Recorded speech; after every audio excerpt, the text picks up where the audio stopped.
By 9 a.m. this morning, just 7 days into 2022, a chief executive officer or CEO, the big corporate bosses, will have already earned as much as the average worker will be paid throughout the whole of 2022. That's right, a year's money in a week for the corporate high rollers. That just goes to show the extent of wage inequality in the UK. The CEO of a FTSE 100 company, that's the leading stock market listed firms, now makes no less than £2.7 million a year on average. It would take a care home worker earning £15 an hour 173 years to earn the same amount. And £15 an hour, of course, is considerably higher than the UK's minimum wage. Now, some corporate bosses have accepted pay freezes and bonus cuts during this pandemic.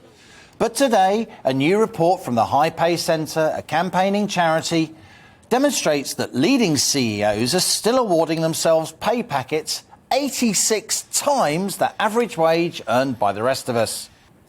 UK average earnings for full-time work fell between 2019 and 2021, although the data's been skewed by furlough and other pandemic-related effects. While wage growth is now picking up, with consumer price inflation already at 5.1% and rising, wage increases for ordinary workers are, for the most part, likely to be outpaced by rising prices.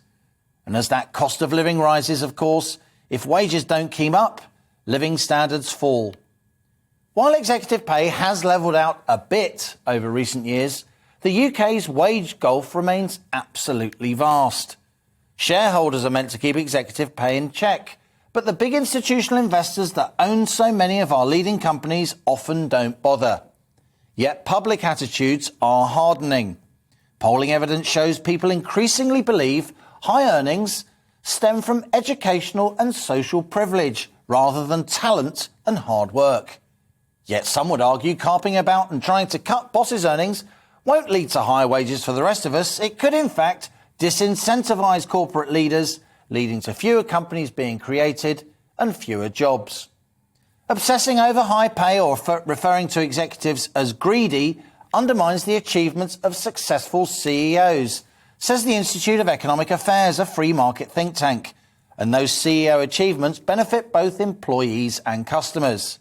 So that's our On the Money debate today. Is sky-high executive pay a problem?